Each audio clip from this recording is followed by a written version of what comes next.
Anila Patel is here. Welcome to my channel Biology Tutorial. Today's my topic is cellular respiration. What is cellular respiration? This respiration, it is a set of metabolic reaction and processes. It occur into the cell of an organism. It used to convert chemical energy from oxygen molecule by using different various nutrients to convert this chemical energy into ATP. It is adenosine triphosphate. So this cellular respiration begins with glucose. So this glucose is a 6-carbon compound which is broken down during the process which is glycolysis. So first of all we have to know what kind of reaction is used during this process. So it is catabolic process. Catabolic reaction means it used to convert a larger molecule into the smaller molecule. So this glycolysis process, it is also called a pathway. It is a EMP pathway because it discovered by Anton Mayer Parnas. So this process occur into the cytoplasm, and this reaction include two phases. First one is preparatory phase and second one is payoff phase. So it is a 10-step chemical reaction and enzymatic reaction. It give 2 ATP plus 2 NADH2. It is the need gain energy which is produced into the glycolysis, and this happen into the cytoplasm. Now the byproduct of glycolysis undergoes the Krebs cycle. This is a cycle. This cycle can be used in the anaerobic respiration. Anaerobic respiration means in absence of oxygen it occur, and such as used to fermentate the different products. So it is also known as fermentation, and which produce the product acetic acid and different kind of alcohols. Now the second aspect is this Krebs cycles that is used in anaerobic respiration means in presence of oxygen. It is starting with pyruvate. It is a byproduct of glycolysis. So this pyruvate which give rise different form of energy in the form of 3 NADH, 1 ATP, 1 FADH.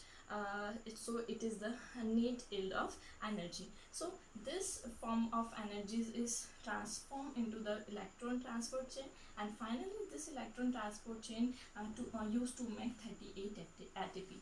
And overall this Krebs cycle reaction, which it is aerobic respiration, occur into the mitochondria, and mitochondria is the powerhouse of the cell which used to generate ATP. Now I am going to discuss how much ATP generated from different kind of metabolic reactions. So first of all we have to know 2 ATP generated into the glycolysis. So यहाँ हम लिख देते हैं 2 ATP and 2 NADH. So आपको पता होना चाहिए 1 NADH produce 3 ATP. So this 3 ATP. So here you see 2 molecule of NADH2 is produced. So 3 into 2 is 6. So यहाँ पर हम लिख सकते हैं 6 ATP. So total एनर्जी यहाँ पर प्रोड्यूस हो रही है वो है 2 ATP. बट यहाँ पर एक चीज़ ध्यान में रखिएगा, 2 ATP is the net gain energy and 8 ATP is the total energy. So हमने देखा ये हमें ग्लाइकोलिसिस में मिल रही है. सेकेंड वन इज़ हम बात करते हैं लिंक रिएक्शन में. लिंक रिएक्शन में आपको यहाँ पर 2 NADH आपको मिलता है. इट मीन्स यहाँ पर हमें कितनी ATP एनर्जी मिलेंगी? 6 ATP. सो ये आपने देखा, ये हमें लिंक रिएक्शन में मिल रहा है. नाउ थर्ड वन इज कि हम Krebs साइकिल में देख रहे हैं कि एनर्जी कितनी जनरेट होती है. तो यहाँ पर देखिए, यहाँ पर आप ये हमने काउंट किया है किसके लिए? ओनली फर्स्ट 3 कार्बन के लिए. ठीक है. सो अगर हमें 6 कार्बन कंपाउंड ऑफ ग्लूकोज के लिए निकालना है तो यहाँ पर हम क्या करेंगे? 2 से मल्टीप्लाई कर देंगे. सो आपको पता होना चाहिए कि 1 NADH हमें कितना ATP देता है? 3 ATP देता है. सो यहाँ पर अगर हम इंटू करते हैं 3 into 2, ये मॉलिक्यूल्स के लिए है. 3 into 2 इज इक्वल टू, यहाँ पर हम बात करते हैं 6.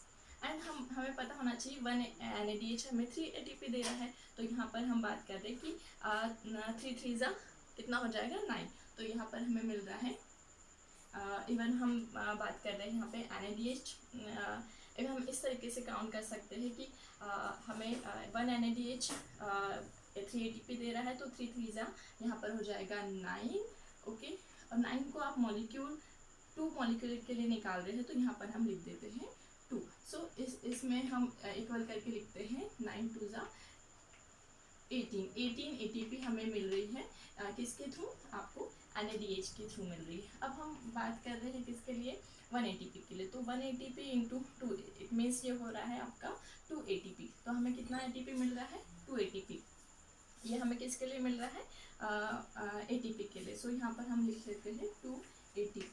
एंड इसके लिए बात करते हैं FADH के लिए। सो आपको बताना चाहिए FAD यहाँ पर हम 2 मॉलिक्यूल के लिए निकाल रहे हैं, तो 2 इंटू 1 इट मीन्स हमें यहाँ पर 2 FADH मिल रहा है। 1 FADH से हमें मिलता है 2 ATP।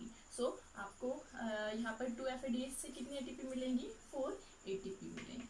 सो इस हिसाब से हम यहाँ पर देखते हैं, तो हमें यहाँ पर टोटल ATPs कितनी मिल रही है, 8 ATP।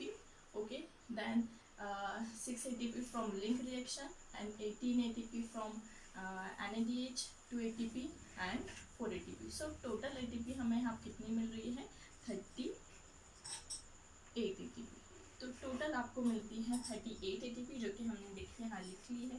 सो 38 ATP में से हम देखते हैं कि जो प्रोकैरियोट्स होते हैं, प्रोकैरियोट्स में आपको पता है ऑर्गेनल नहीं होता है, माइटोकॉन्ड्रिया नहीं होता है। सो देख ऑल ओवर ग्लाइकोलिसिस की जो प्रोसेस होती है वो साइटोप्लाज्म में होती है, ठीक है। सो यहाँ पर उसको ट्रैवल डाउन करने के लिए किसी भी एनर्जी की ज़रूरत नहीं होती, तो टोटल उसको 38 ATP यहाँ पर नेट गेन एनर्जी मिलती है। But in the case of eukaryotic से अगर आप देख रहे हो माइटोकॉन्ड्रिया प्रेजेंट है, तो ग्लाइकोलिसिस अगर साइटोप्लाज्म में हो रहा है, तो उसका जो बाय प्रोडक्ट होता है वो माइटोकॉन्ड्रिया में ट्रेवल डाउन होने के लिए उसको 2 ATP की ज़रूरत पड़ती है। तो यहाँ से आप 38 में से माइनस कर दीजिए 2 ATP, तो आपके पास यूकैरियोट्स में जो ATP बचती है वो होती है 36 ATP। सो आज हमने बात की cellular respiration, different kind of metabolic reaction and the balance sheet of ATP. So if you like my video, subscribe my video and follow me for the further new videos. Thank you.